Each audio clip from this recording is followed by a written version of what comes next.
estimados estudiantes, vamos a dar inicio a la última clase de neuroanatomía que versa sobre sistematización sensitiva y sensorial. Vamos primero a dar una pequeña revisión de lo que son las categorías de la sensibilidad. En relación a esto tenemos que hay una sensibilidad de tipo consciente y una sensibilidad de tipo inconsciente. La primera es porque llega hasta la corteza cerebral. La segunda llega hasta niveles subcorticales. En el primero, en el sistema de la sensibilidad consciente, tenemos sensibilidad exteroceptiva y propioceptiva. Exteroceptiva, es decir, aquellos estímulos que vienen desde el medio ambiente que nos rodea y que impactan contra nuestros ojos, los estímulos contra los oídos, contra la piel. Y propioceptiva se refiere a la sensibilidad que parte desde nuestro propio cuerpo. La sensibilidad inconsciente también tiene dos. Una que es interoceptiva, si es que parte desde los órganos viscerales internos, y propioceptiva también si parte de otras regiones de nuestro cuerpo. Por ejemplo, en ambos casos, tanto la sensibilidad consciente como inconsciente, en lo que respecta a la parte del sistema de la sensibilidad propioceptiva, puede venir desde las articulaciones de los músculos y las superficies articulares, por ejemplo. La única diferencia en que uno es consciente y el otro es inconsciente. Vamos a continuar. En lo que se refiere a la sensibilidad estereoceptiva, tenemos telereceptores y tenemos somatorreceptores. El primero de ellos se refiere a los receptores en los cuales van a recibir el impacto de la sensibilidad fuera de nuestro cuerpo, sin entrar en contacto físico con él. Aquí, por ejemplo, tenemos la retina y la cóclea. La retina para lo que es la visión y la cóclea para la audición. En cambio, los somatorreceptores van a tener una serie de receptores. En el primero, los receptores A, delta y C, que son no encapsulados, y el corpúsculo de Meissner, corpúsculo Pacini, corpúsculo de Ruffini, disco de Merkel, que son receptores encapsulados y que se encuentran en nuestra piel. En relación con la sensibilidad propioceptiva, tanto consciente como inconsciente, puede partir desde nuestros órganos osteomusculares, el uso muscular, órgano tendinoso ególico, receptores de la cápsula articular, pero también puede venir de nuestro oído interno, es decir, de la mácula, del utrículo y el sacro, y como la ampolla de los conductos semicirculares. En relación a la sensibilidad interoceptiva que viene de nuestras vísceras, van a venir específicamente de los nociceptores de tipo C. Empecemos entonces con la sistematización sensitiva. El sistema somatosensitiva se divide en dos subsistemas. El primero es el subsistema mecanosensitivo y el segundo es el subsistema termoalgésico. En la diapositiva se puede ver en color rojo el subsistema mecanosensitivo y en azul, en la figura lo estamos viendo, el subsistema termoalgésico. El primero de ellos relacionado con la sensibilidad propioceptiva consciente y la sensibilidad táctil epicrítica. Y el segundo con la sensibilidad termoalgésica y la sensibilidad táctil protopática. El primero, el subsistema mecanosensitivo, tiene que ver con la vía cordonal posterior a nivel de la médula espinal y el menisco medio en el tronco cerebral en su camino hacia el diencéfalo. Y el segundo, el subsistema termoalgésico, tiene que ver con la vía cordonal lateral en la médula espinal y el menisco espinal a nivel del tronco cerebral igual hacia su camino hacia lo que es el tálamo óptico. Empecemos con el subsistema mecanosensitivo. Empecemos con los receptores. Van a haber de dos tipos: mecanorreceptores de la piel y mecanorreceptores osteotendinosos. El primero de ellos se refieren a estos 5 tipos diferentes de mecanorreceptores de la piel. Aquí estamos viendo que se distribuyen a nivel de la epidermis, como por ejemplo en este caso el corpúsculo de Meissner y el disco de Merkel. En cambio, a nivel de la dermis tenemos el corpúsculo de Pacini y también lo que es el corpúsculo de Ruffini. Ambos están a nivel de la dermis. El siguiente es lo que se denomina las terminaciones nerviosas libres, que en este caso están distribuidos tanto en la dermis como en la epidermis. En realidad estas terminaciones nerviosas libres pertenecen al siguiente subsistema que vamos a ver ahora, que es el termoalgésico. Acá, como lo estamos viendo, ¿no?, corresponde al subsistema termoalgésico. Acá vemos los diferentes tipos de receptores. Los primeros 4 son receptores encapsulados. El corpúsculo de Meissner, forma de ovillo; corpúsculo de Pacini, como un ovoide, bulbo de cebolla; disco de Merkel, como el disco; y el corpúsculo Ruffini de manera de un uso. Acá estamos viendo la distribución, digamos, en qué parte se encuentran. Sería un poquito largo leerlo. Y la función y la velocidad de adaptación, si es rápido o es lento. Y la distribución de los mismos a nivel de la mano. En general, las fibras nerviosas que llevan este tipo de sensibilidad se puede clasificar de acuerdo al grosor y a la velocidad de la fibra. Acá vamos a ver que las fibras aferentes cutáneas pueden ir en las categorías A, B o C, desde las más gruesas y rápidas, la fibra tipo A, y hasta la más delgada y lenta, que es la del tipo C. Y se pueden subdividir en A alfa, A beta o A delta. Bien, todos estos corpúsculos que estamos viendo acá, estos tipos de receptores, utilizan la fibra de tipo A beta.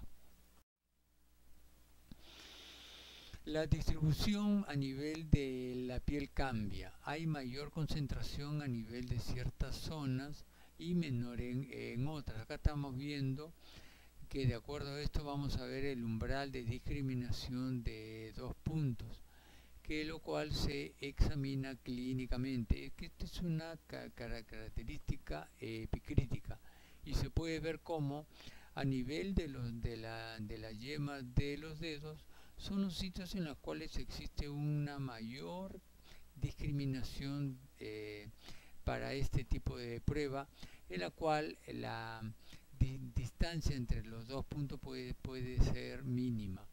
Es decir, la sensibilidad aquí es máxima, y mucho menos en las otras partes que estamos viendo. La otra forma de ver es esto, porque depende mucho de la densidad de los mecanorreceptores. Mayor densidad a nivel de los pulpejos de dedos y menor en las otras partes que estamos viendo. El otro concepto son los denominados campos receptivos, es decir, depende, porque la neurona número 1, que está en el ganglio de la raíz posterior, puede tener campos mucho más amplios o mucho más estrechos. Esto tiene una aplicación clínica importantísima, los dermatomas, lo cual nos va a dar un nivel de altura lesional. Por ejemplo, lo más característico, tenemos T4 a nivel de las areolas mamarias. Tenemos también el L3 a nivel de la cicatriz umbilical y el L5 a nivel de la parte a nivel del primer dedo del pie. De esta manera que son puntos claves que es importante recordarlo. Y finalmente a nivel de los genitales S2 a S4. Vamos a hablar ahora del segundo grupo, los tipos de receptores mecanorreceptores osteotendinosos. La clasificación acá cambia. Los que vienen de la piel tienen la clasificación que hemos hablado, A, B, C, y A alfa, beta o A delta. Y aquí la clasificación no es por letras, es por de diferente tipo. Esto ya lo hemos visto. En cambio aquí son por números romanos, puede ser 1, 2, 3 o 4 y se puede subdividir en A y en A y en B, de tal manera que los más gruesos y rápidos equivale al 1 y el más lento y del delgado representa el 4. Aquí vamos a ver los usos musculares, que son receptores especializados y que están en el interior de un músculo estriado o voluntario. Este es un tipo de receptor encapsulado cuyos extremos se unen al perimecio de la musculatura estriada y con continuidad con los tendones, pero están en el interior del mismo músculo. Dentro de él se pueden observar una serie de fibras musculares especializadas denominadas fibras de dos tipos: fibras en bolsa nuclear, porque los núcleos están agrupados en el medio y son más voluminosos, y el otro es el denominado fibra en cadena nuclear. ¿Por qué razón? Porque los núcleos se distribuyen de una manera un poquito más uniforme y son fibras musculares más delgadas. Para poder diferenciar estas fibras de las que están afuera, estas fibras dentro del uso se llaman fibras intrafusales y pertenecen al músculo, al uso muscular, al receptor en sí. En cambio, las fibras estriadas convencionales, las de nuestro músculo, se llaman, para diferenciarlos, se llaman fibras musculares extrafusales. Estas fibras intrafusales van a tener una doble inervación, tanto sensitiva como motora, y las fibras sensitivas para sus acciones aferentes son de dos tipos, 1A y tipo 2. En cambio, las fibras motoras van a ser para las motoneuronas gamma, que están en el asta anterior de la médula espinal, y van a irse hacia los extremos, a diferencia de las fibras aferentes que tienden a distribuirse en la parte central de estas fibras intrafusales. Aquí vamos a ver cómo las fibras aferentes de tipo 1A van a inervar ambos tipos de fibra. En cambio, las fibras de tipo 2 van a inervar la fibra de cadena nuclear. Hay otra parte importante acá, que estas fibras intrafusales van a tener miofibrillas, pero ellas van a estar localizadas en los extremos de las células. En cambio, en el medio no.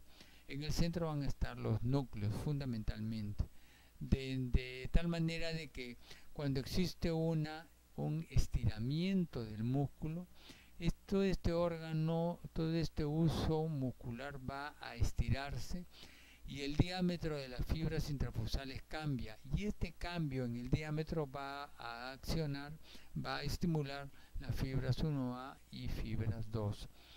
¿Y para qué están las fibras motoras? Finalmente, para poder contraer las fibras intrafusales y mantener el tono muscular de la fibra intrafusal en un nivel tal que pueda siempre poderse estar en condiciones de poder descargar su potencial de acción, sea cual fuese el grado de dilatación o contracción que tenga las fibras extrafusales. Acá vemos las conexiones que se encuentran a nivel de la médula espinal y las conexiones recíprocas entre uno y otro.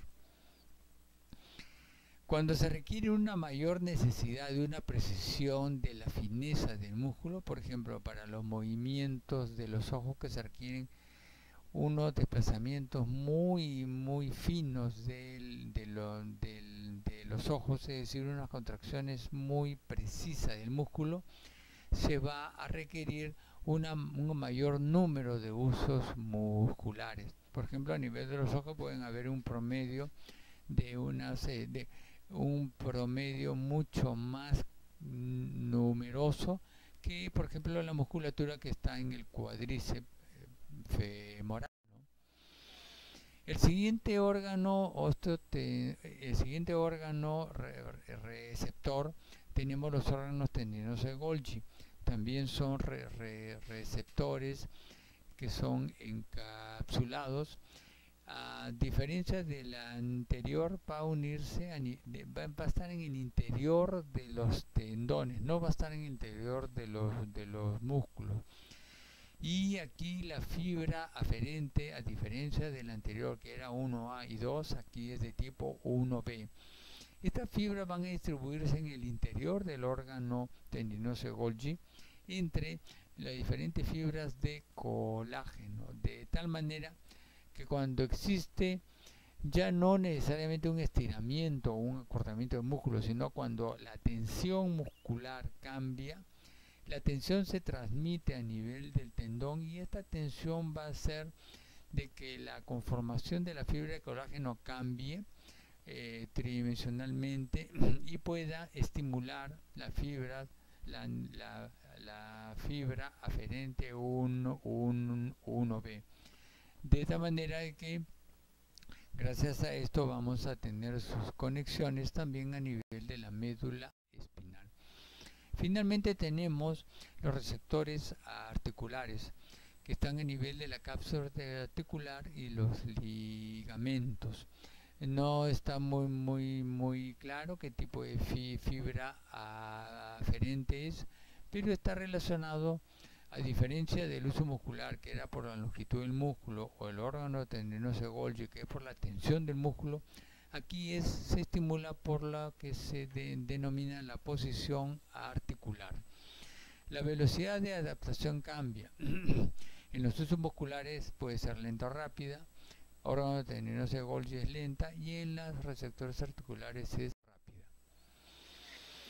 Vamos a ver ahora las vías centrales del subsistema mecanosensitivo. Hemos visto los cuatro tipos de receptores encapsulados y los otros tres a nivel de la piel, y los otros tres tipos de receptores encapsulados también a nivel de lo que es el sistema osteomuscular. Bien, vamos a ver cómo es las vías centrales del subsistema mecanosensitivo para el cuerpo y para la cara. En el primer caso vamos a ver que esta vía se va a distribuir, la neurona número 1 se encuentra a nivel de lo que es el ganglio de la raíz posterior, y el axón eferente ingresa por el asta posterior de la médula espinal y va a hacer un largo recorrido por lo que son los haces de Golgi burdas a nivel del cordón posterior, hasta poder llegar finalmente hacia los núcleos respectivos de Golgi de burdas. Gol para los miembros inferiores, burdas para los miembros superiores, donde se encuentra la neurona número 2. Desde aquí las fibras arciformes internas cruzan la línea media, que son los axones de la neurona número 2, y van a ascender por lo que es el menisco medial hasta lo que es el tálamo óptico a nivel del núcleo ventral postero lateral, en su camino a la neurona número 3 y de ahí a la corteza cerebral. En cambio, a nivel de la cara, la neurona número 1 se va a encontrar a nivel del ganglio de Gasser, ¿ok? La fibra eferente de la neurona número 1 va a ingresar al tronco cerebral por el quinto nervio, la raíz sensitiva que es gruesa, y va a ser posta a nivel del núcleo principal del complejo trigeminal a nivel protuberancial. Después de hacer conexión con la neurona número 2, su axón cruzará la línea media y ascenderá por lo que es la lemnisco trigeminal hacia el núcleo ventral posteromedial del tálamo óptico, donde se encuentra la neurona número 13 en su camino a la corteza cerebral. A diferencia de lo que es a nivel del cuerpo, en el cual tanto los núcleos de Golgi y Burdach están relacionados con las vías centrales de su sistema mecano-sensitivo, tanto en la sensibilidad táctil epicrítica como propositiva consciente. A nivel de la cara hay una separación. La sensibilidad táctil epicrítica tiene un núcleo central, tiene una neurona número 1 diferente a lo que es la sensibilidad propioceptiva. Por ejemplo, la táctil epicrítica, la neurona número 1 corresponde al ganglio de Gasser. En cambio, la propositiva, su neurona número 1 corresponde al núcleo mesencefálico del trigémino. ¿Okay? Vamos a hablar ahora del subsistema termoalgésico con esta imagen de Cristo en prisión de Göninger. Podemos definir el dolor como un síntoma complejo que implica una sensación de daño tisular, potencial o real, y una respuesta sensitiva, una respuesta cognitiva y afectiva a este dolor, ¿no? A esta manifestación clínica. Es decir, es una sensación bastante compleja que implica 4 tipos de procesamiento central. Implica una transducción, transmisión, modulación y la percepción. Transducción, es decir, van a haber una serie de receptores especializados que van a poder captar y diferenciar lo que es un estímulo inocuo de un estímulo nocivo. Se va a despolarizar solamente con este último, no con el primero. Y luego viene la vehiculización central, que es la transmisión. Esto va a poder ser controlado por una serie de vías inhibitorias centrales, que es la modulación. Como vemos, son procesos neurofisiológicos diferentes. Y finalmente, todos estos procesos van a interactuar con la psicología del paciente para dar esa sensación de dolor tan personal y tan único para cada ser viviente a través de la percepción. Vamos a empezar entonces con el primero de ellos, que es la transducción. Los receptores son las terminaciones nerviosas libres que habíamos visto, pero no es tan simple como aparentemente es. Hay de dos tipos, A delta y C. Y A delta hay nociceptor mecanosensibles y nociceptor mecanotérmicos. Y de tipo C, que pueden ser polimodales.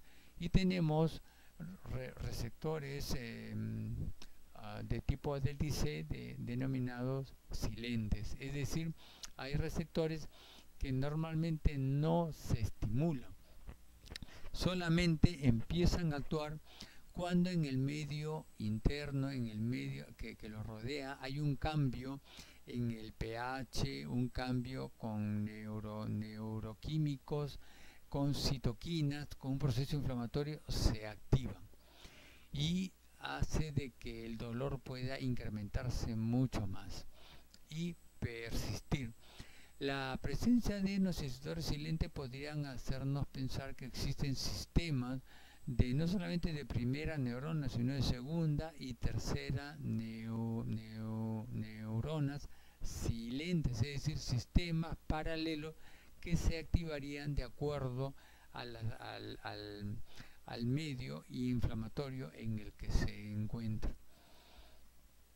A nivel visceral, todos los nociceptores son de tipo polimodal con fibras de tipo C.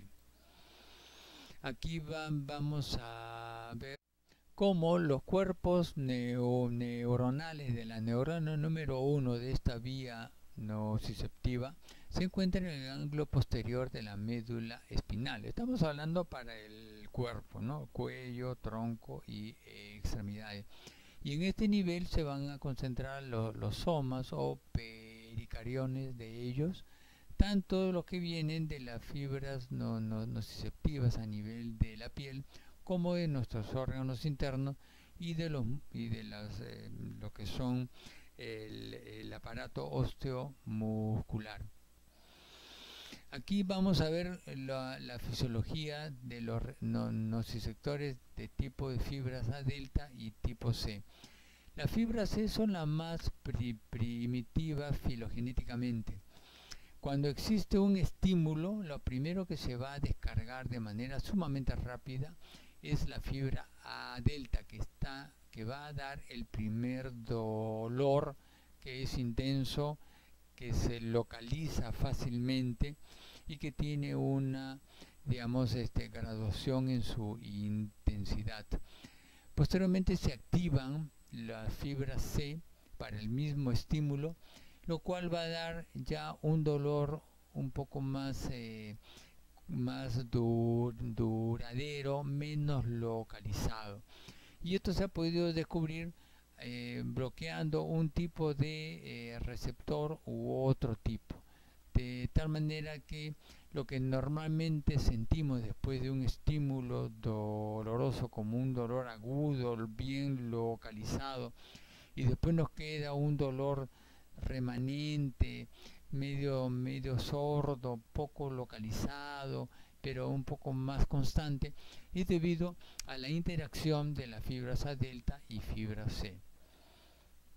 Ahora bien, estos nociceptores son más complejos porque no solamente tiene una función aferente por estimulación antidrómica.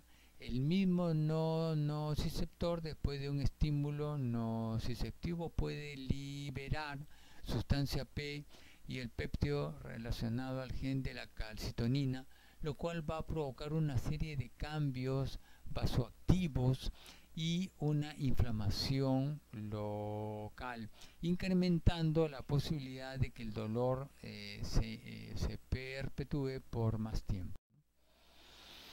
El segundo proceso neurofisiológico es la transmisión, y las fibras eferentes de la neurona número 1 van a ingresar por el asta posterior de la médula espinal, van a ingresar y van a interactuar fundamentalmente a nivel de la lámina 1 y la lámina 5. Acá estamos viendo las fibras nociceptivas A delta y C, que terminan en la lámina 1 de Rexel fundamentalmente, o en la lámina 5. Aquí estamos viendo cómo, por ejemplo, las A de tipo A delta va a terminar en ambos, y la fibra C va a interactuar. De tal manera de que vamos a ver de que en la lámina 1 tenemos las denominadas neuronas nociceptivas específicas. ¿Por qué razón? Porque nos va a dar de manera mucho más cuantificada el sitio en el cual se encuentra el dolor, la localización, y también porque son neuronas que van a responder exclusivamente a las fibras nociceptivas. En cambio, en la lámina 5 van a haber neuronas receptivas mucho más grandes, que son de rango dinámico amplio, porque van a poder recibir información de tipo nociceptiva como también de tipo no nociceptiva, A alfa o A beta. Y se llaman así de rango dinámico amplio porque va a poder descargar sus potenciales de acción a una frecuencia modulada, de tal manera que si la estimulación nociceptiva es muy intensa, entonces los trenes de descarga de potenciales de acción van a ser sumamente rápidos, de tal manera que a nivel del sistema nervioso central, estos trenes frecuentes de potenciales de acción de la célula de rango dinámico amplio se interpretará como que el dolor es intenso. De 0 a 10, el dolor puede estar en 8, 9.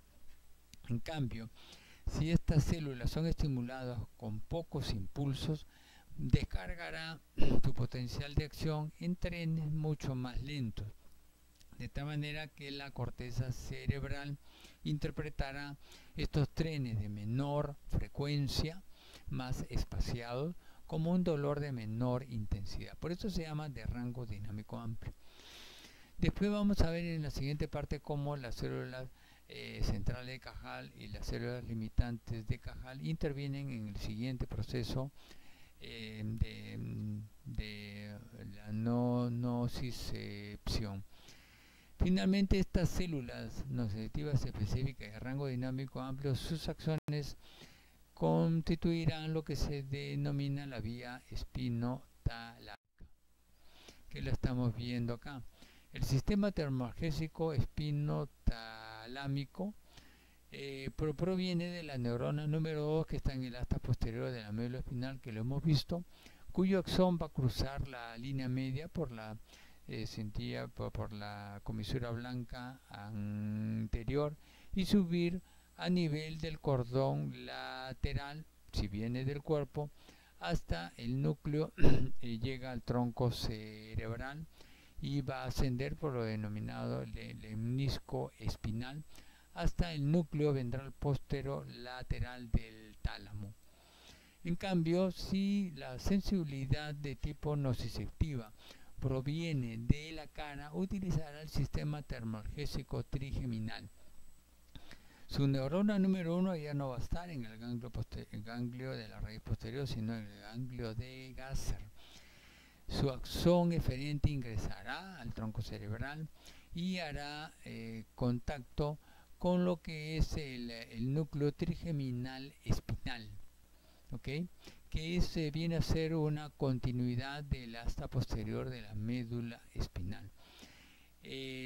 Aquí se encuentra la neurona número 2 y el axón de ella va a cruzar la línea media y ascender por el denominado el lemnisco trigeminal hasta el núcleo ventral posteromedial del tálamo. Aquí estamos viendo el sistema termoalgésico cordonal posterior, que es para una buena parte de lo que es la sensibilidad interoceptiva, es decir, desde nuestras vísceras. Aquí, de igual manera, la neurona número 1 que se encuentra en el ganglio posterior de la médula espinal ingresa por el asta posterior, pero termina a nivel de la lámina 10. El axón eferente, el axón de la neurona número 2 va a ascender, puede hacer contacto a nivel del núcleo de Gracil, que ya lo habíamos revisado, y desde acá ascender hasta lo que es el tálamo óptico, ¿okay? Al complejo nuclear ventral posterior del tálamo. Como vemos acá, aquí ya se intercalan un mayor número de neuronas. Otras vías, hay vías afectivas motivacionales del dolor, como es el tracto espino-reticular. Y son vías en las cuales son un poquito más filogenéticamente antiguas. Y aquí el tracto espino-reticular es una vía multisináptica ascendente, un poco más lenta, y que permite a este sistema conectarse con estructuras del sistema límbico, como lo que es la amígdala, el hipotálamo, entre otras más, y permite de tener una concepción afectiva del dolor, relacionadas con el sistema límbico, motivacional, emocional, ¿ok? Además de ello, de haberse teñido intensamente el tálamo, porque eso no es sorpresa, también se activan áreas como el área motora M2, el núcleo lenticular, los cuales son regiones que están relacionadas con la parte de la motricidad, es decir, el sujeto automáticamente activa una serie de áreas cerebrales para eventualmente poder retirar la mano del estímulo doloroso, aunque no lo quiera hacer voluntariamente, pero su encéfalo se prepara para eso, ¿no? La ínsula de Rayleigh, que es que estamos hablando acá de la ínsula, es una área importante a nivel cortical que integra, digamos, especialmente la información que nos llega desde las diferentes fuentes. Como vemos, este sistema es mucho más complejo del sistema previamente descrito, ¿no? La tercera parte es lo que se refiere a la modulación, y aquí existe una serie de núcleos centrales que tienen que ver con este proceso.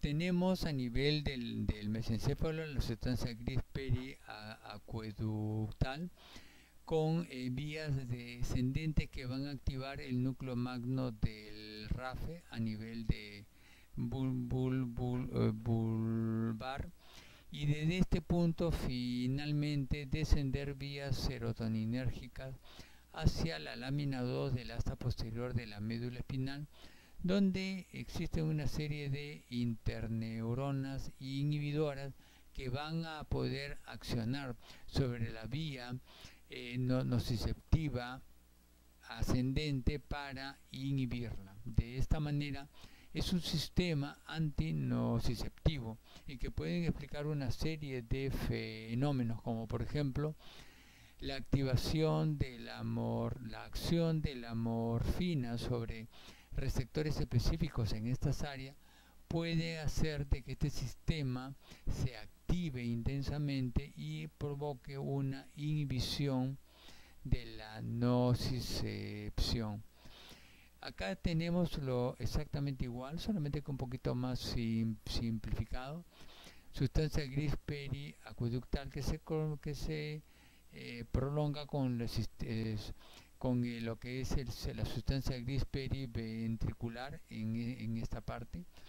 Desde aquí va a descender la activación o inhibición hacia lo que es el núcleo magno de RAFE, en el cual se ha ampliado un poco más la información porque se ha denominado simplemente como la región rostral ventromedial del bulbo, en las cuales existen dos tipos de células off y células on.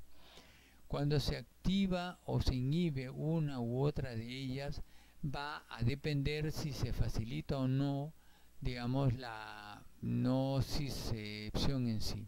En este caso, por ejemplo, si se va a activar las células OFF que se encuentran dentro de la región rostral ventromedial del bulbo, que se refiere a esta parte que es el núcleo magno del RAFE, estas células OFF va a inhibir las vías nociceptivas anteriormente descritas, porque acá tenemos lo que es el asta posterior de la médula espinal, y acá, en la médula espinal, y acá tenemos el núcleo espinal trigeminal en el tronco cerebral, que es la neurona número 2 de la vía nociceptiva. Y como vemos, estas células OFF de la región rostral ventromedial del bulbo las va a inhibir, es decir, el dolor que uno puede sentir va a estar disminuido.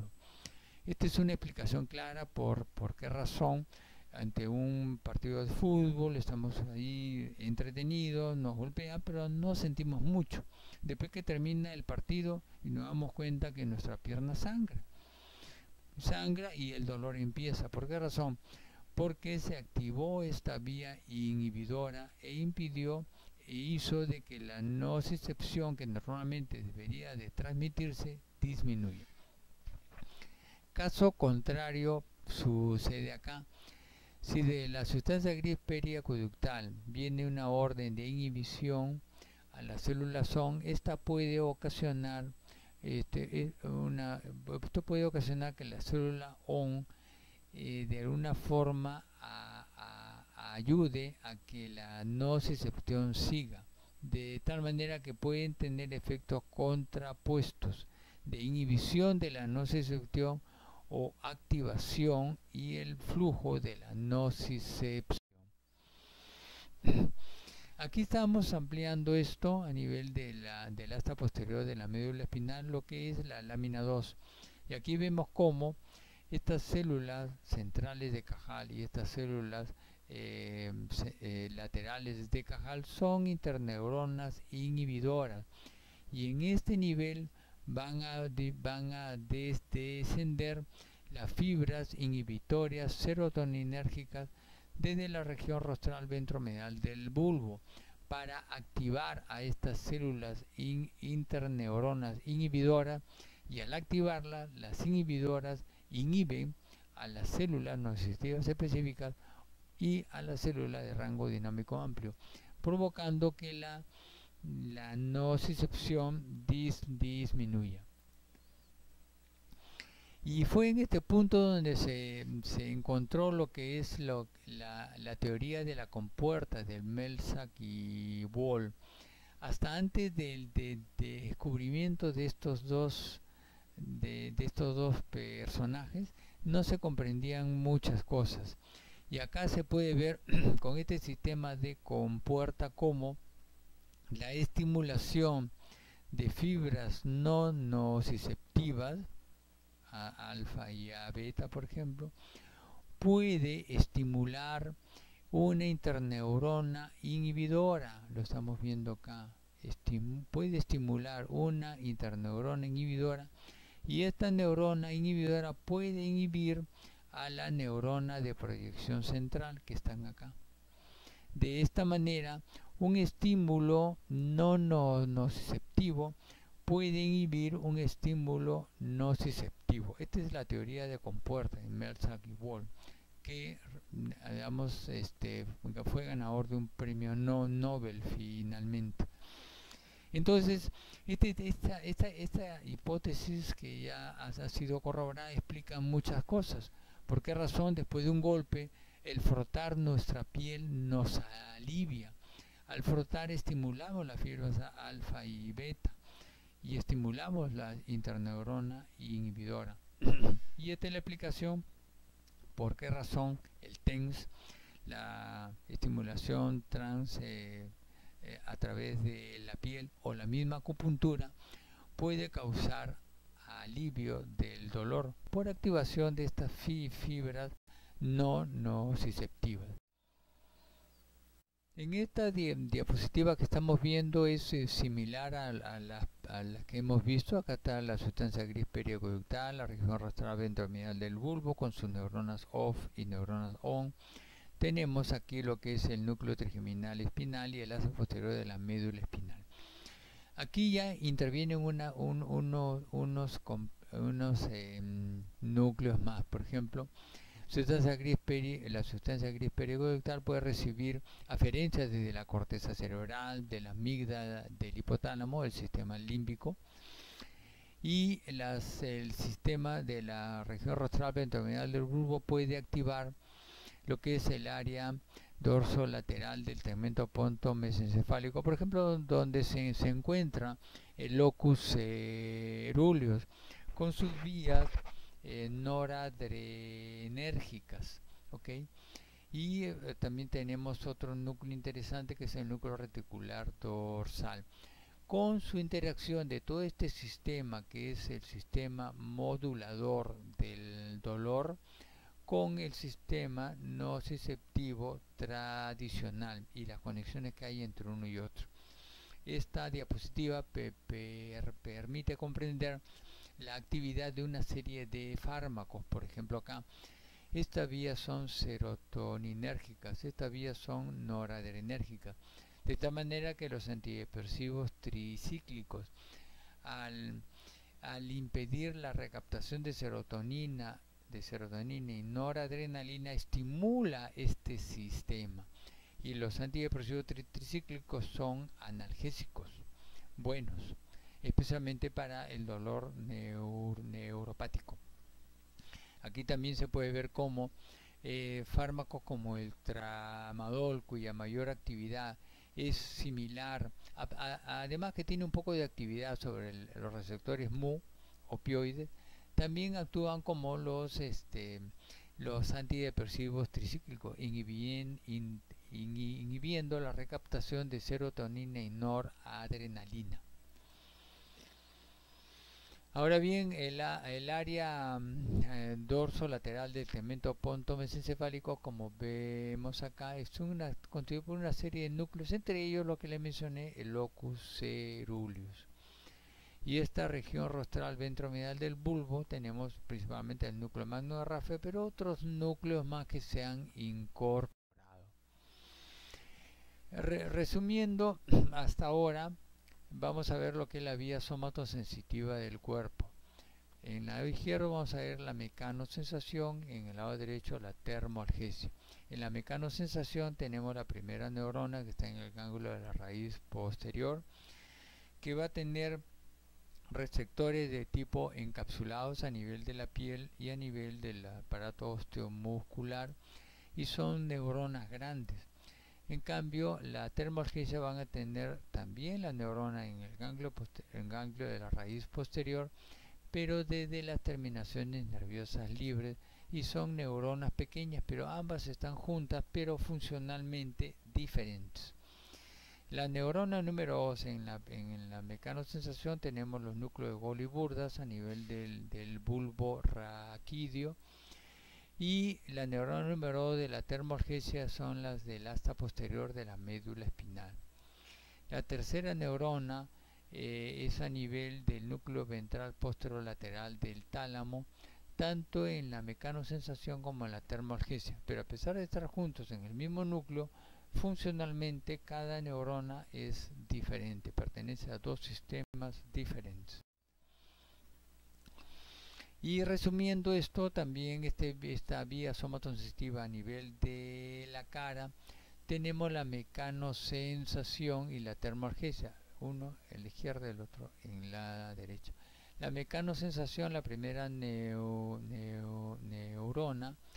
táctil epicrítica, está en el ganglio de Gasser, que acá lo estamos viendo, ganglio de Gasser, y con sus receptores encapsulados y la propios de la piel, y la propiocepción se encuentra a nivel de la raíz mesencefálica del trigémino, que hace las veces de neurona número 1, porque ellas no se encuentran en el ganglio de Gasser, se encuentra dentro. La neurona número 1 se encuentra dentro, a nivel del mesencéfalo, y que va a recibir la información desde los receptores osteotendinosos que ya hemos visto, ¿no? En general estas son neuronas grandes. En cambio, la termoalgesia, la primera neurona está en el ganglio de Gasser, viene desde las terminaciones nerviosas libres, son neuronas pequeñas. Pueden compartir con el ganglio de Gasser igual ambas, pero se mantienen independientes en sus funciones. La neurona número 2 de la mecanosensación es el núcleo trigeminal principal a nivel protuberancial, y la segunda neurona, la termoalgesia de la cara, está a nivel del núcleo trigeminal espinal en el bulbo. La tercera neurona de ambos está a nivel del núcleo ventral posteromedial del tálamo, pero conserva su independencia funcional.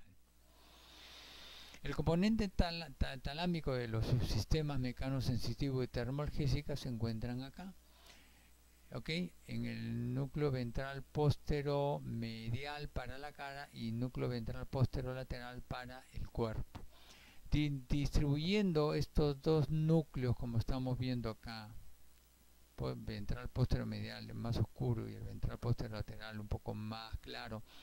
en tres partes, desde la región anterior, la media y la parte posterior de ambos núcleos, se puede ver que hay una distribución funcional de la sensibilidad. En la parte anterior va a ser para la sensibilidad propioceptiva. En la parte media va a ser para la sensibilidad táctil. En la parte posterior para la nociceptiva. Las áreas corticales implicadas, estamos viendo acá, por ejemplo, que está relacionada con las áreas 3A, 3B, 1 y 2, o sea, 3, 1 y 2. Las áreas somatosensitiva primaria se distribuye en estas 3, 1 y 2, que es la circunvolución postcentral. Y aquí estamos viendo estas áreas. Los estímulos cutáneos van a terminar a nivel de las áreas 3B y 1, y los estímulos profundos van a terminar en las áreas 3A y 2. Mientras que las áreas 3A se especializa en la estimulación desde los músculos, el 3B se especializa a nivel de la discriminación táctil de tipo epicrítica. En cambio, el área 2 hay una combinación de sensibilidad cutánea y muscular. La distribución de la sensibilidad va a tener una distribución corporal, con una distribución de mayor cantidad de recursos nerviosos, de circuito y de células para las áreas de mayor trascendencia sensitiva, como es la mano, como es la voz, las partes de la expresión facial, por ejemplo. Que esta distribución es más o menos similar a la distribución de la parte del homúnculo motor. El homúnculo sensitivo no es igual, pero es muy similar a lo que es el homúnculo motor, que ya lo hemos visto. El área somatosensitiva secundaria, porque mientras en el área somatosensitiva primaria se localiza el dolor, se puede localizar el dolor, de en qué parte del cuerpo viene, y la intensidad y la cualidad. En el área somatosensitiva secundaria ya se puede, y que se encuentra a nivel del área 5-7 en la circunvolución parietal superior, ya se puede discernir lo que es la diferencia de pesos, barognosia, la posibilidad de poder reconocer los objetos por el tacto, la esterognosia, poder reconocer digamos una letra o un número a nivel de la piel, la grafestesia, o reconocer las sensibilidades mucho más finas, la textura en sí, y reconocer las cosas.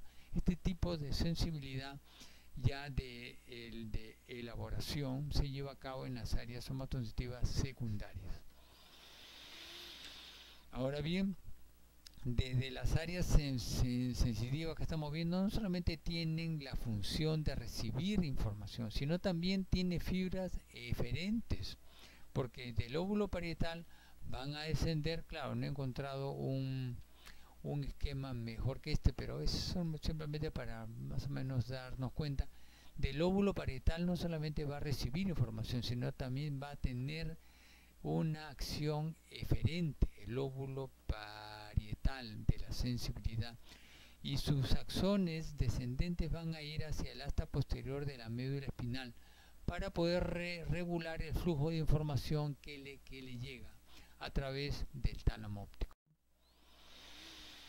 Ahora vamos a empezar con la segunda parte de la clase, que es la sistematización sensorial. Vamos a hablar de lo que es la visión, la audición, el equilibrio, el olfato, el gusto, y el tacto ya lo hemos visto. Vamos a revisar los otros 5.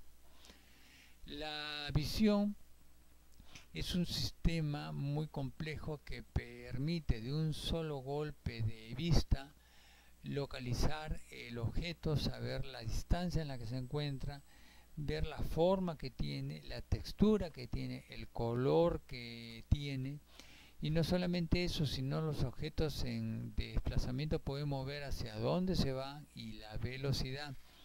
Y nos permite tener la capacidad de poder visualizar desde intensidades de luminosidad muy poca, como en plena noche, por ejemplo, hasta luminosidades muy intensas a plena luz del sol.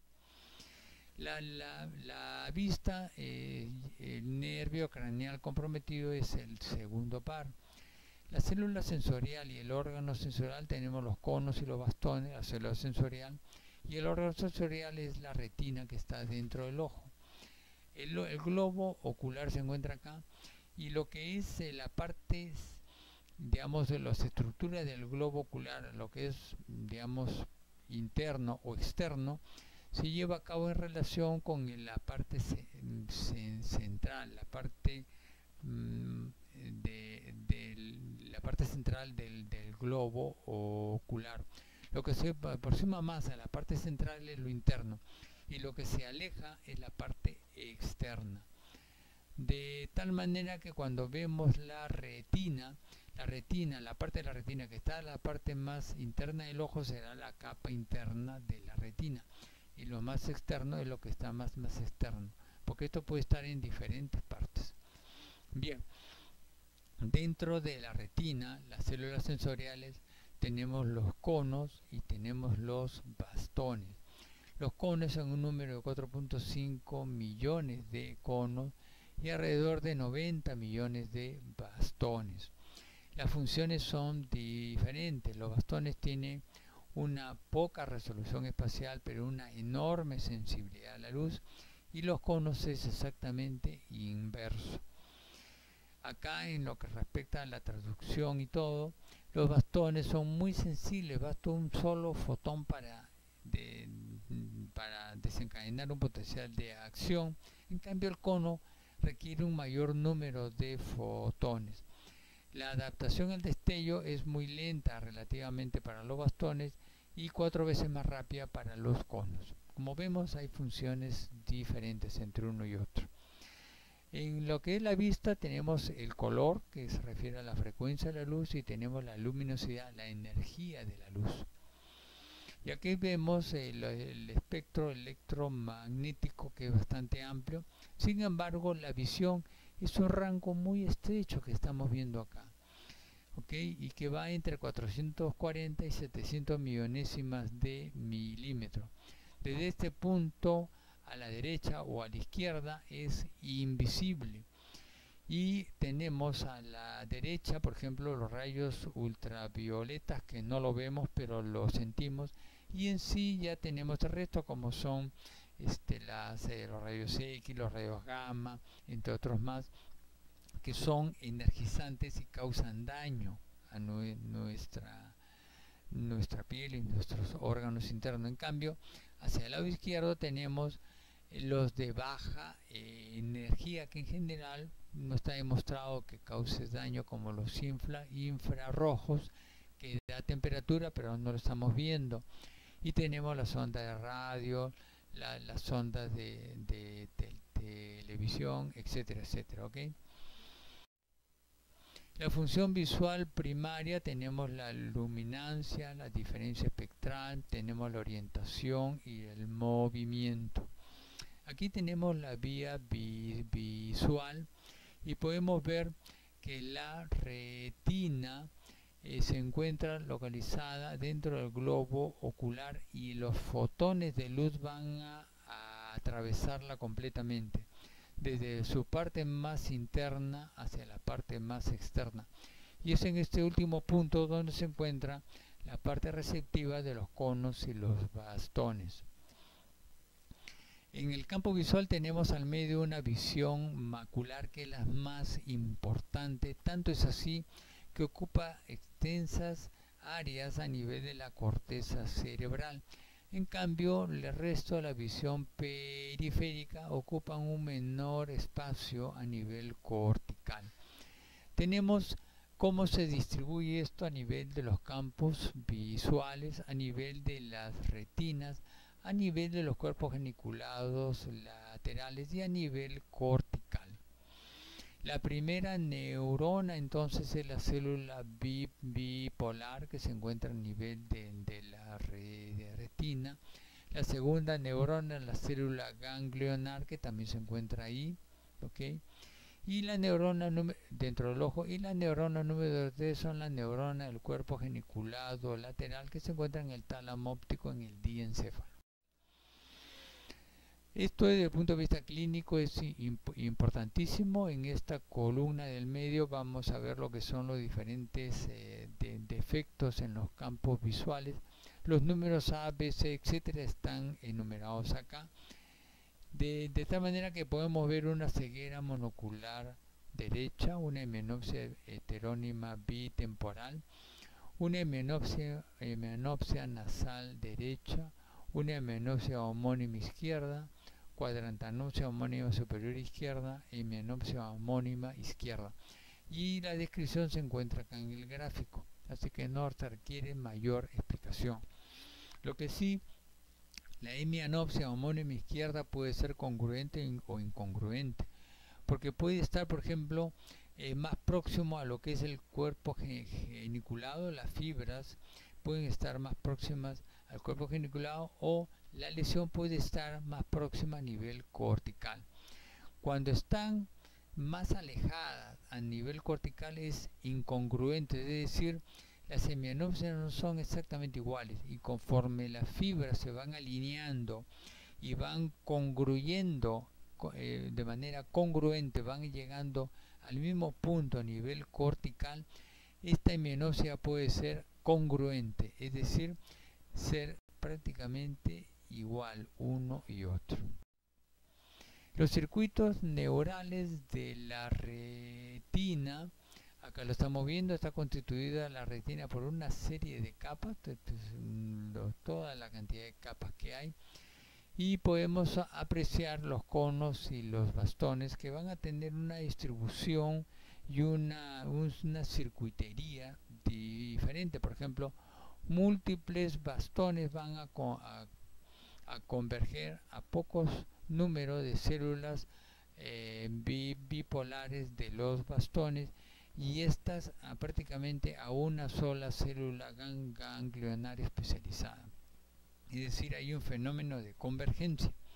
En cambio, cuando actúan los conos, aquí va a ser prácticamente una a una. Un cono descarga sobre una célula bipolar de los conos, y esta sobre una célula ganglionar de los conos que se llama célula ganglionar enana. Es decir, tenemos una circuitería de tipo lineal. Entonces tenemos en el caso de los bastones una visión escotópica, y en los conos una visión fotópica. La escotópica acá lo estamos rodeando con un halo de color gris, y la fotópica de color rojo. Entonces vamos a describir cada una de ellas. La escotópica tiene una mayor capacidad de luminancia. La fotópica, mayor capacidad de agudeza visual. La escotópica tiene una baja resolución espacial. Disculpen, acá es resolución espacial. En cambio, la fotópica tiene una visión de colores y una alta resolución espacial. De tal manera que el mismo objeto, dependiendo de con cuál sistema lo estamos viendo, se activará uno u otro. A plena luz una flor se verá perfectamente de manera muy clara y con los colores vivos. Conforme hay el atardecer, los colores se van desvaneciendo hasta que en la noche vamos a ver solamente tonos de grises, y la resolución va a ser baja. Aquí actúan al máximo los conos, aquí actúan al máximo los bastones. Las células horizontales por una parte y las células macríneas por otra parte, en realidad son células, ambas son interneuronas moduladoras. Las células horizontales son GABAérgicas y tienen conexiones con los fotorreceptores, y las células bipolares para mantener la sensibilidad del sistema visual al contraste de la luminancia en un amplio intervalo de intensidad de luz, inhibiendo a los fotorreceptores o a las células bipolares para obtener este objetivo. Las células amacrinas, en cambio, pueden ser GABAérgicas o glicinérgicas, con conexiones entre las células bipolares y las células ganglionares, realizando una inhibición de tipo lateral. La distribución de los conos y los bastones en la retina cambia. Por ejemplo, aquí vemos una visión de un fondo de ojo, el fondo de ojo que estamos viendo acá. Y en el medio vamos a ver una pequeña mancha oscura, por eso se llama mácula en sí. Y la mácula que la estamos viendo acá, y vamos a ampliarla, la vamos a ver acá. Dentro de la mácula hay una zona que se llama fóvea de 1.2 milímetros, en el cual hay una muy buena resolución de la visión. Y dentro de ella hay una zona mucho más pequeña llamada foveola. Esta foveola tiene apenas unos 300 micrómetros de diámetro. Entonces la distribución de los conos y los bastones cambia. A nivel, por ejemplo, de la fóvea que estamos viendo acá, en la fóvea los conos aumentan casi 200 veces. En cambio, en la foveola se alcanza una densidad máxima de empaquetamiento de los receptores. Esto se logra al disminuir el diámetro de los segmentos externos de los conos. De hecho, los 300 micrómetros centrales de la fóvea están totalmente libres de bastones y son puros conos. Y se alcanza la máxima visibilidad. Lamentablemente, esto es tan estrecho que permite, esta visión macular en sí es tan estrecha que permite una visión de apenas de 6 grados. O sea, con lo que realmente vemos dentro de todo el campo visual son apenas 6 grados, el resto no lo vemos bien. De tal manera que cuando vemos una fotografía, una figura o una persona, nosotros creemos que lo vemos así, pero no se ve así. Por ejemplo, en este caso estamos fijando la mirada frente a nosotros, a una persona en sus dientes, y los dientes lo vemos, del resto no lo vemos así, borroso. Lo que pasa es que no nos damos cuenta, pero la visión es esta. Si nosotros frente a una persona le miramos el ojo izquierdo, en realidad lo que lo vamos a ver es así, el resto se ve borroso completamente. Y esto se puede corroborar, ¿no?, con un pequeño experimento.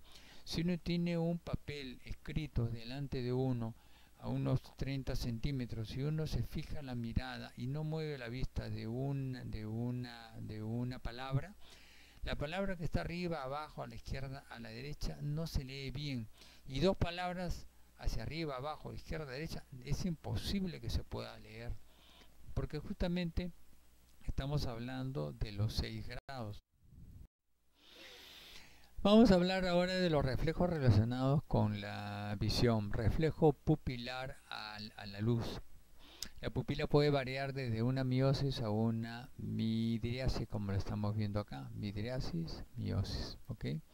Entonces, ¿por qué razón cuando estimulamos un ojo se realiza una miosis bilateral o un reflejo consensuado? ¿Por qué razón? Lo vamos a explicar acá. Cuando estimulamos con luz, vamos a estimular lo que son los fotorreceptores. Estos fotorreceptores estimularán la célula bipolar, su célula ganglionar a nivel de la retina, y la célula ganglionar que se estimula con la luz va a constituir los axones de unas fibras que van a llegar hasta la región del núcleo pretectal a nivel de lo que es el tectum mesencefálico. Desde aquí va a haber una inervación bilateral de ambos núcleos de Edninger-Westphal, que como hemos visto es el parasimpático del tercer nervio.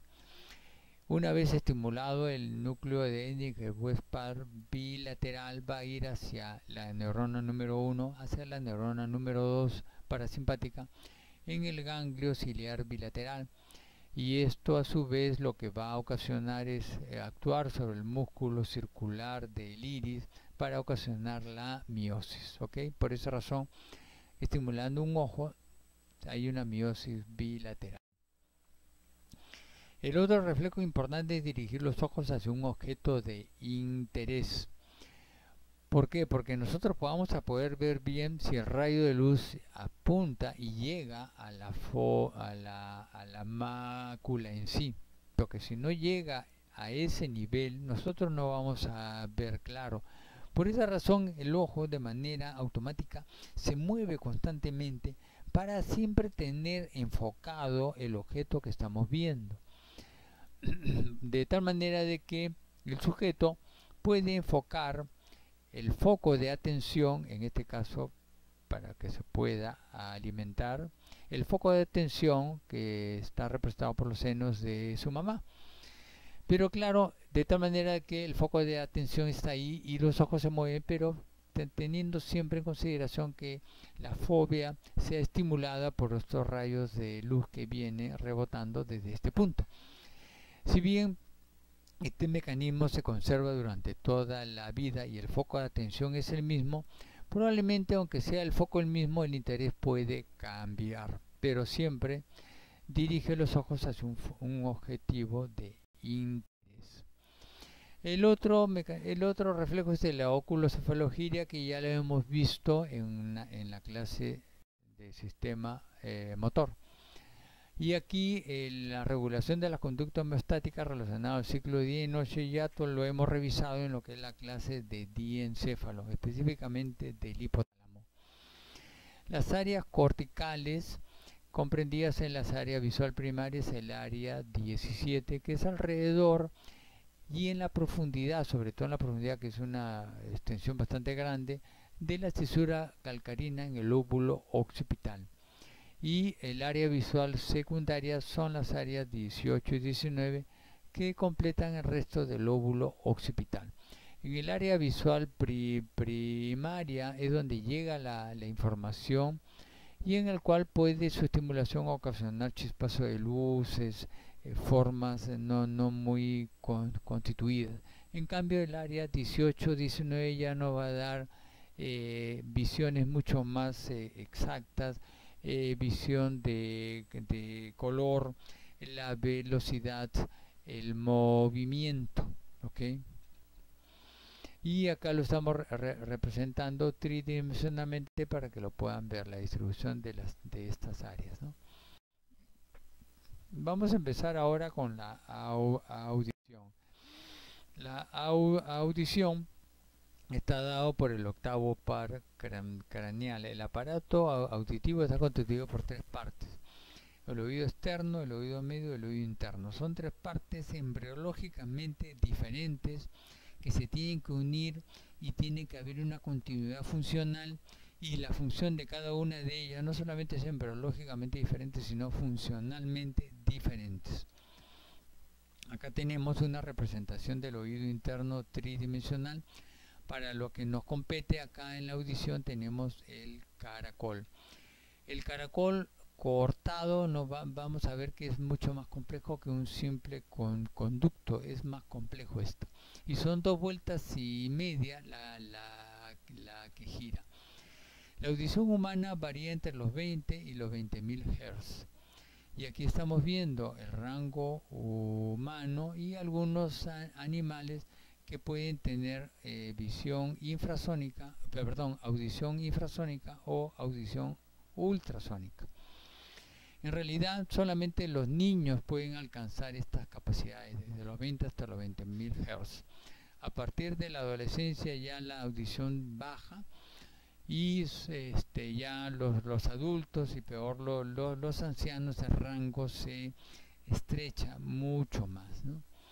La célula sensorial y el órgano sensorial, vamos a ver que son las células sensoriales, las células pilosas, y el órgano sensorial, el órgano de corte, que está dentro del caracol en el oído interno. Haciendo un corte de esto ya hemos visto cómo el caracol es mucho más complejo. Vamos a ir ampliando un poquito más la información. Acá tenemos la estructura interna del caracol. En realidad son 3 conductos en uno. Tenemos un primer conducto que es la rampa vestibular.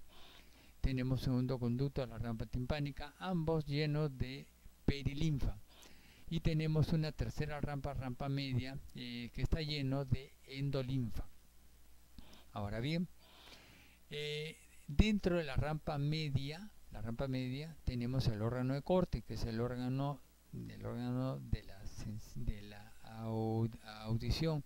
Y este órgano de corte se asienta sobre la denominada membrana basilar, que está en contacto con la rampa timpánica.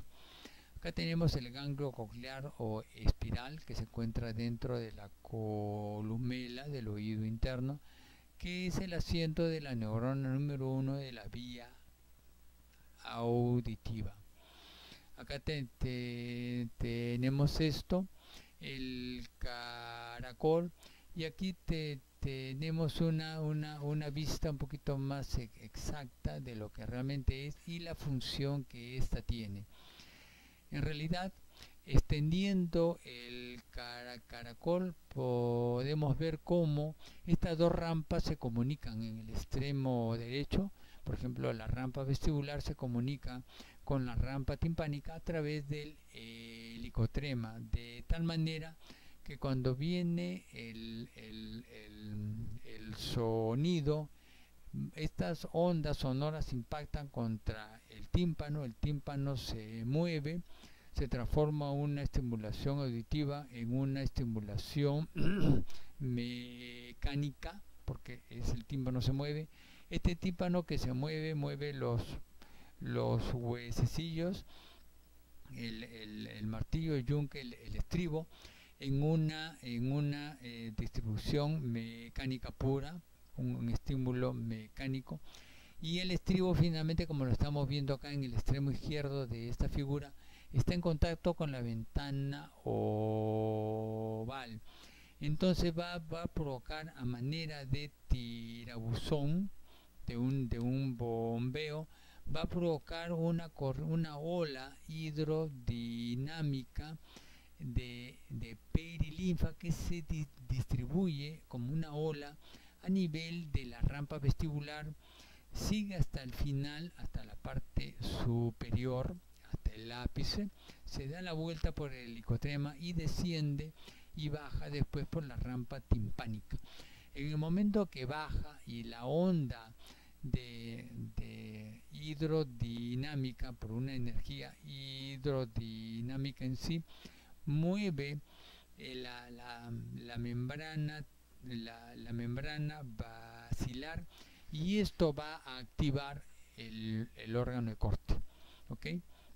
Aquí estamos viendo la membrana basilar, y esta, digamos, como lo estamos viendo acá, la membrana basilar tiene una distribución especial, es mucho más angosta a nivel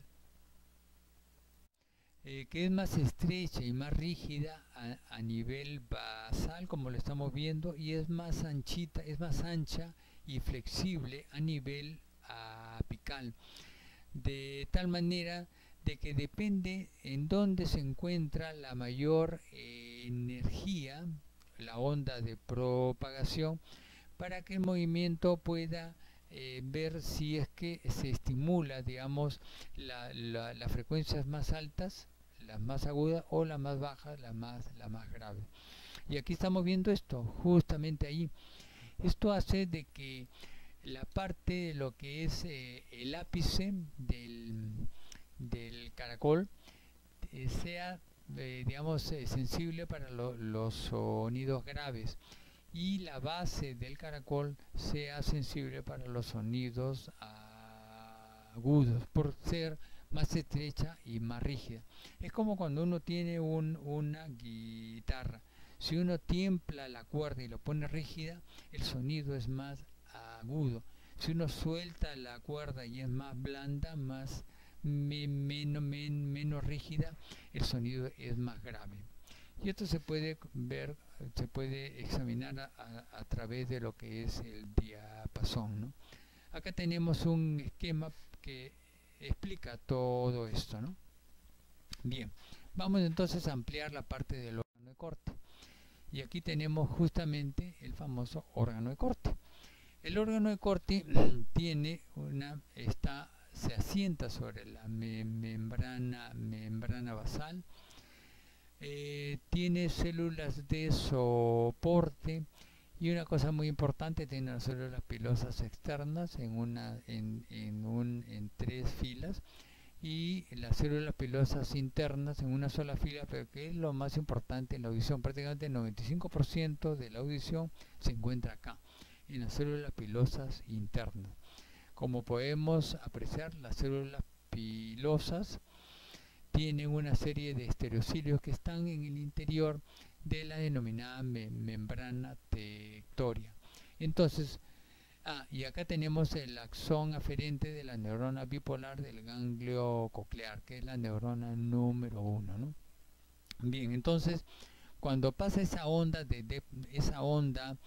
hidrodinámica y mueve la membrana basilar, el desplazamiento va a ser de que el órgano de corte se mueva en cizalla hacia arriba y hacia abajo, haciendo que los estereocilios que están en el interior de la membrana tectoria finalmente se desplacen de un sitio para el otro, ocasionando la despolarización, ¿no?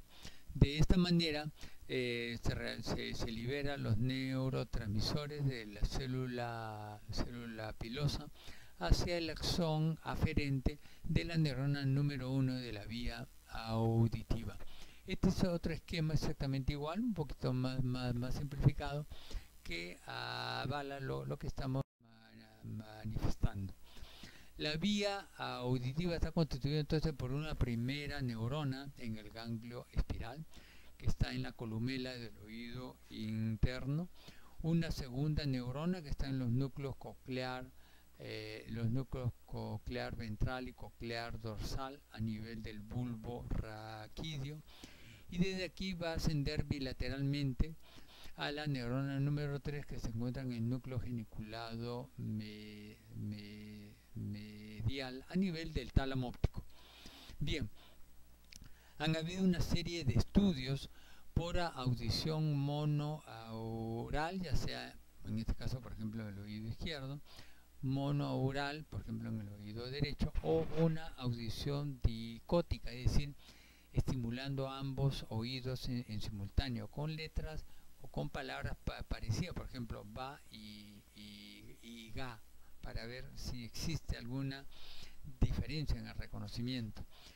Desde el estudio pionero de Dorin Kimura en 1963, él investigó mucho esto y vio cómo la vía era bilateral, es decir, el análisis que llevó a cabo por este tipo de audición dicótica avaló los hallazgos neuroanatómicos de la existencia de una vía bilateral, pero que la vía contralateral es de acceso directo en sí.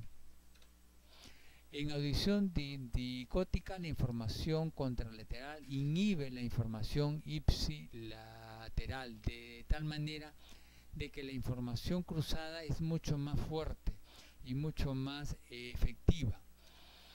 De tal manera de que, conociendo esto, una estimulación por el oído derecho es mejor para el análisis verbal. ¿Por qué? Porque como la audición dicótica informa que la parte contralateral inhibe a la ipsilateral, entonces por el oído derecho la información va a ir fundamentalmente al hemisferio izquierdo, que es el hemisferio donde está la parte del lenguaje. En cambio, estimulando el oído izquierdo, es mejor para el análisis no verbal, porque la audición se va para el hemisferio derecho, que es no verbal justamente. Aplicando esto en la práctica diaria, si queremos escuchar a alguien hablar, digamos, con voz baja, mejor pongamos nuestro oído derecho. Si queremos escuchar una melodía un poco baja, mejor pongamos el oído izquierdo. En comisutoromizados, esto pues hay una inhibición absoluta contralateral, ¿no? Eso es cierto. Las áreas corticales, tenemos área auditiva primaria 41-42, que son las circunvoluciones transversas de Hessel, la parte oculta de la primera circunvolución temporal. Aquí se distribuye en la parte anterior una distribución tonotópica, de tal manera que los tonos graves están en la parte anterior y los tonos agudos están en la parte posterior de las circunvoluciones transversas de Hessel. El área auditiva secundaria tenemos 22-52, que es la primera circunvolución temporal rodeando a los giros de Hessel, ¿okay? La 22 es la primera circunvolución temporal y la 52 está rodeando los giros de Hessel. Bien, en la auditiva primaria se puede localizar la intensidad del sonido, la agudeza o gravedad del mismo y de la localización en el espacio. En las auditivas secundarias se permite diferenciar los sonidos que son tañido de una campana, ladrido de un perro, etc. Hablemos del equilibrio. El equilibrio está dado por el octavo nervio, porque el octavo nervio es un nervio mixto, cócleo vestibular. Célula sensorial y órgano sensorial, tenemos célula sensorial, las células pilosas de la mácula del utrículo y del sáculo, y las células pilosas de las crestas de las ampollas de los conductos semicirculares, ambos en los laberintos membranosos del oído interno. Acá tenemos las crestas de una ampolla del conducto semicircular, y aquí vemos cómo las células pilosas tienen estereocilios que se introducen a nivel de lo que es la cúpula, que es una sustancia gelatinosa flexible, de tal manera de que, como esto está dentro de un conducto y el conducto está con endolinfa, entonces el desplazamiento del mismo por el movimiento de la cabeza va a hacer que la cúpula se incline hacia un lado o hacia el otro, y esto ocasiona la despolarización de las células pilosas. En lo que es la mácula del utrículo y el sáculo funciona más o menos de la misma forma. La diferencia es que las células pilosas con sus estereocilios están dentro, en el interior, el estereocilio está en el interior de la membrana otolítica, ¿ok? Y esta membrana otolítica, porque no es una cresta, sino es una superficie, encima tiene unas concreciones calcáreas que se llaman otolitos, de tal manera que el desplazamiento de la cabeza hacia un lado, hacia el otro, adelante, atrás, en fin, va a hacer que todo este sistema de la membrana otolítica se desplace por inercia. Y este desplazamiento mueve los cilios de las células pilosas y provoca su despolarización, ¿ok? Y al igual que en las crestas, va a estimular por liberación de neurotransmisores en su base a la fibra aferente de la neurona número 1 del equilibrio, que se encuentra, como vamos a ver, en el nivel del ganglio de escala. Entonces acá tenemos órganos con otolitos, el utrículo y el sáculo en sí, y vemos cómo si nosotros inclinamos la cabeza hacia atrás, ¿ok? Sería prácticamente igual que una aceleración. O sea, estamos en un carro y ponemos el pie en el acelerador y nosotros nos vamos hacia atrás. Entonces el mecanismo es el mismo, por inercia hay un desplazamiento hacia atrás de lo que es la membrana otolítica con las concreciones calcáreas y los estereocilios hacia atrás. Si nosotros inclinamos la cabeza hacia la parte delantera, sería igual que una desaceleración. Estamos en el auto, frenamos y sentimos que el cuerpo se va. ¿Por qué? Porque justamente tenemos este desplazamiento por inercia de la membrana otolítica, ¿no? Bien. Entonces las aceleraciones lineales tenemos hacia arriba y hacia abajo, hacia adelante, hacia atrás, o hacia la izquierda y hacia la derecha. Y el que se encarga de esto es justamente lo que es la mácula del utrículo y el sáculo. En cambio, los conductos semicirculares, que son 3, tiene que ver con la aceleración angular, porque tenemos 3 tipos de conductos semicirculares. Cada uno de ellos tiene una ámpula. Por ejemplo, si vamos con la bicicleta y bruscamente nos detenemos, entonces, ¿qué es lo que va a pasar acá? Inmediatamente, uno de los conductos semicirculares va a ser de que la endolinfa empuje lo que es la cúpula y ésta se incline. Y esta inclinación va a ser de que se active el octavo nervio en la parte del equilibrio vestibular y uno tenga la sensación del desplazamiento, ¿no? Esto lo vamos a ampliar acá. Tenemos un conducto semicircular superior para el movimiento de la cabeza hacia adelante y hacia atrás, o sea, se estimula con ese tipo, hacia adelante y hacia atrás. Tenemos el conducto semicircular posterior, que se activa con movimiento de la cabeza hacia los hombros, por ejemplo, hacia un lado y hacia el otro lado. Y tenemos el conducto semicircular lateral, que se activa con movimiento del giro de la cabeza hacia la derecha o la izquierda, hacia la derecha o hacia la izquierda. De tal manera que todavía son movimientos de aceleración angular. La vía vestibular, la primera neurona está en el ganglio de Scarpa, la segunda neurona en los núcleos vestibulares del bulbo y la tercera neurona a nivel del tálamo óptico. Tenemos un reflejo vestíbulo ocular que ya ha sido descrito en la clase de tronco cerebral. Tenemos conexiones espinales importantes para poder que nos ayuda a poder mantener el centro del equilibrio, digamos, del equilibrio y de la postura.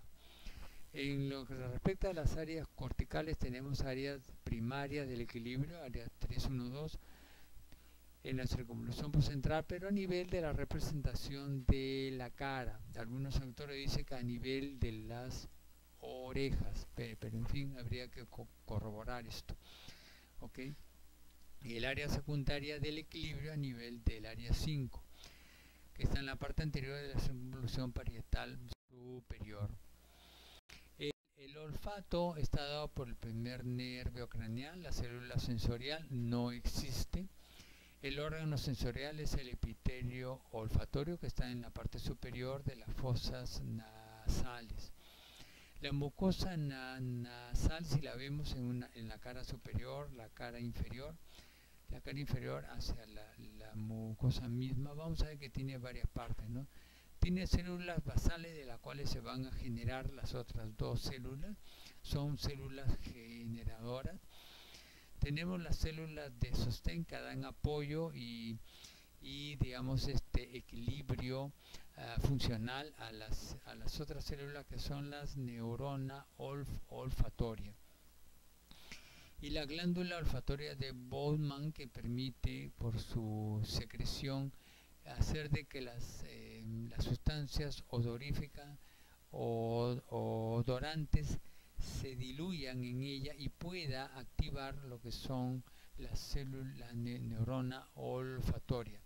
Neurona olfatoria de Schultz tiene un axón amielínico, digamos un axón eferente, y tenemos una dendrita que va a terminar en una vesícula olfatoria de la que se desprenden una serie de cilios olfatorios que van a estar en la parte más en contacto con la mucosa en sí. Acá tenemos lo mismo, es otra representación. Tenemos estos denominados cilios olfatorios que están embebidas en la secreción serosa de la glándula de Bowman. Y aquí vamos a ver la membrana, la membrana de una de estas cilios olfatorios. Tenemos el receptor odorante Y tenemos acá el canal de calcio. El odorante se va a diluir a nivel de esta de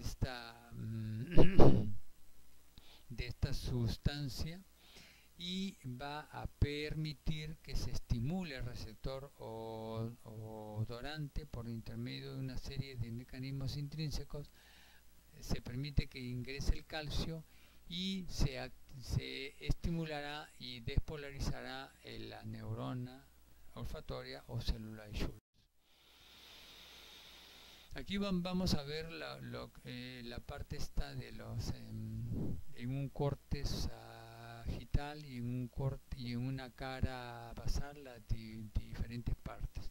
Acá tenemos el denominado bulbo olfatorio, y aquí tenemos por detrás, más hacia la parte posterior, la cintilla olfatoria.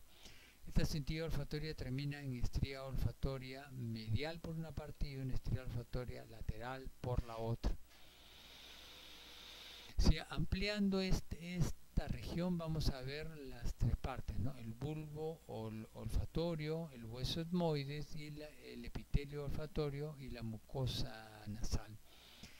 En el epitelio olfatorio tenemos neuronas olfatorias que son de diferentes tipos. Tenemos acá los axones amielínicos del nervio olfatorio, de las neuronas olfatorias que forma el nervio olfatorio, que son múltiples. ¿Ok? Estas van acá dentro del bulbo, estas van a atravesar la lámina cribosa del etmoide, van a ingresar al bulbo olfatorio y van a terminar en lo que se conocen, ahora vamos a ver, los glomérulos olfatorios. Dentro del bulbo olfatorio tenemos las células mitrales por una parte y las células en penacho por otra parte. El contacto que hay entre la neurona número 1, neurona olfatoria, con la neurona número 2, célula mitral y en penacho, no se hace directamente, es a través de los denominados glomérulos olfatorios. Otro tipo de célula que vemos acá son las interneuronas de dos tipos. Bien, aquí vamos a ver esto mismo, este corte sagital un poco más amplio. Acá tenemos las neuronas olfatorias, tenemos el nervio olfatorio, el bulbo olfatorio, la célula mitral y la célula en penacho, y tenemos acá la cintilla olfatoria.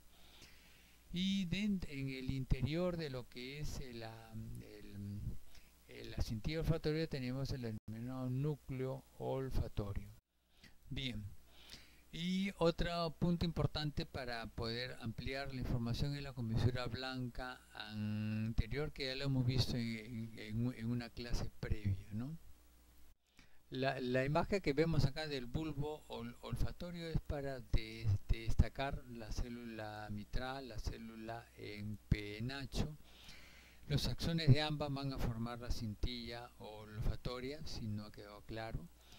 Y también tenemos la célula granulosa y la célula periglomerular, que son interneuronas inhibidoras.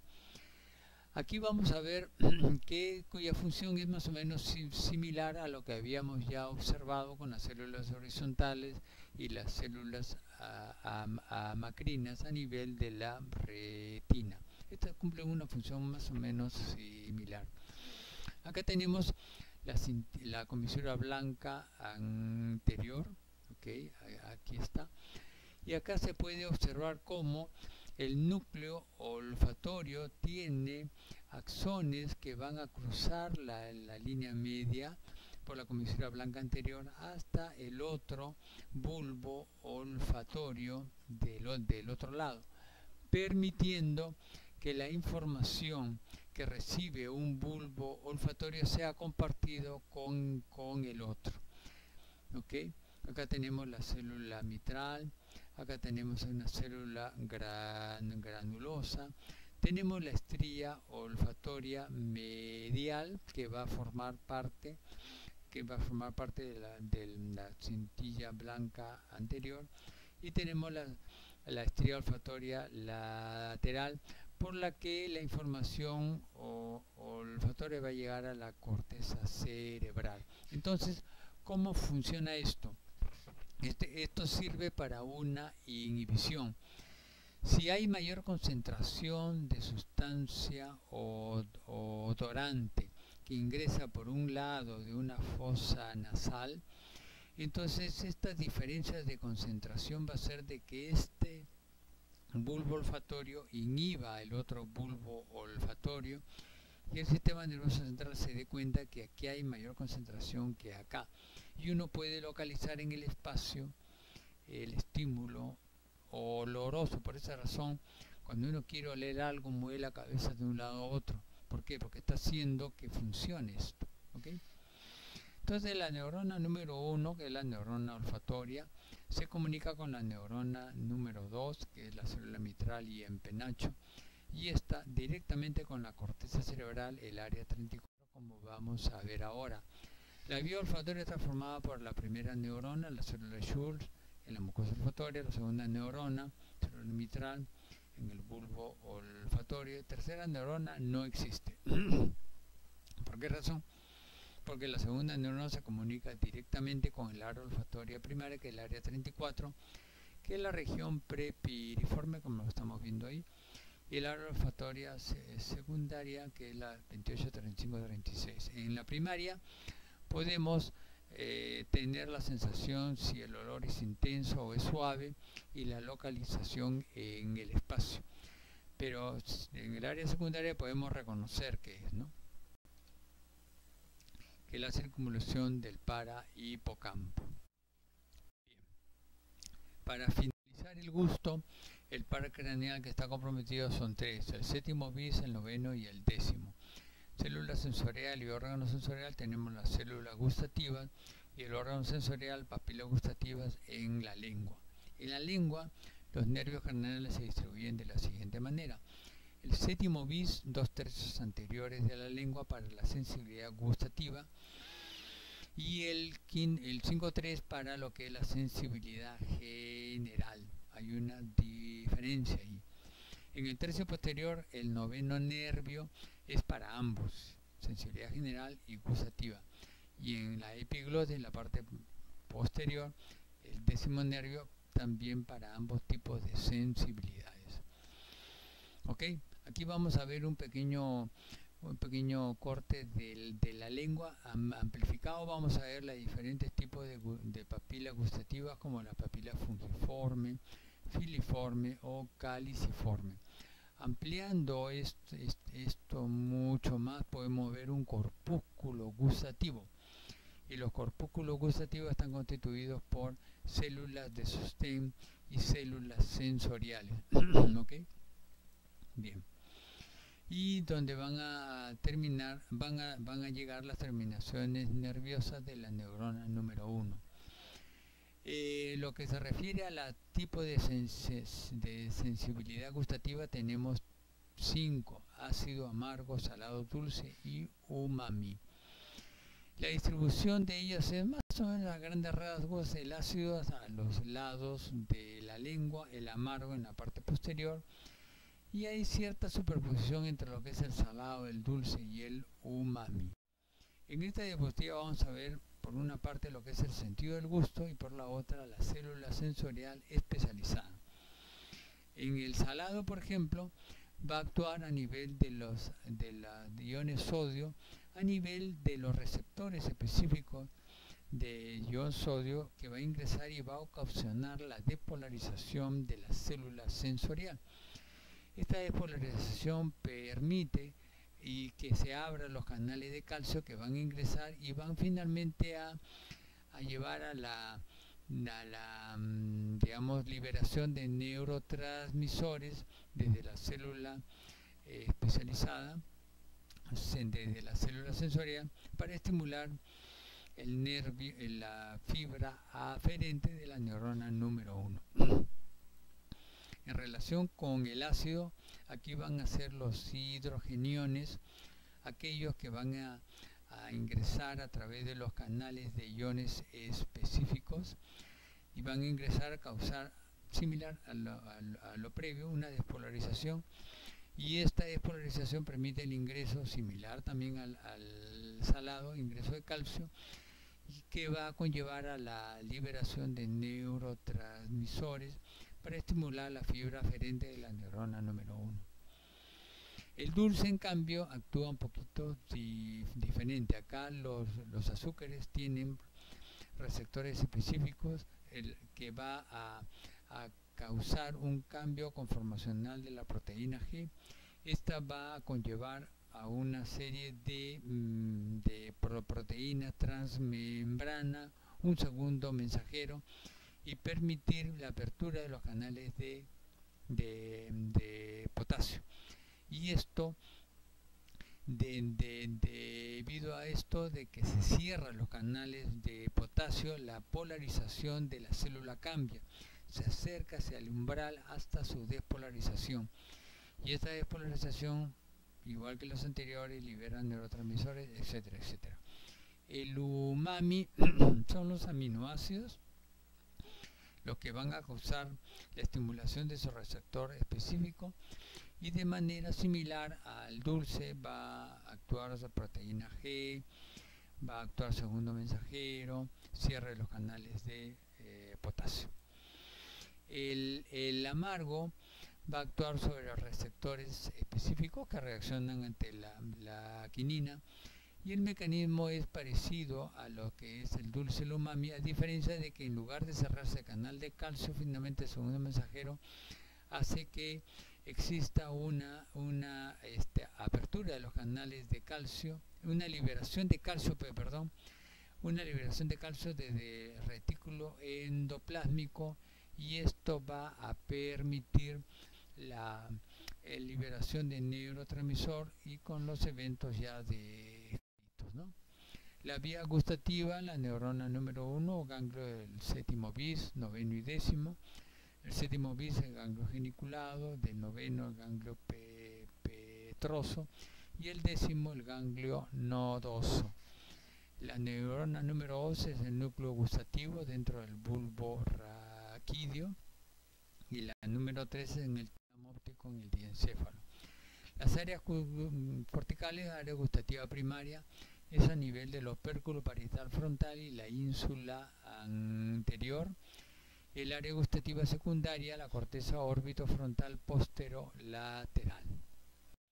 Muy bien, jóvenes, estas son las referencias. Esto es todo, muchas gracias.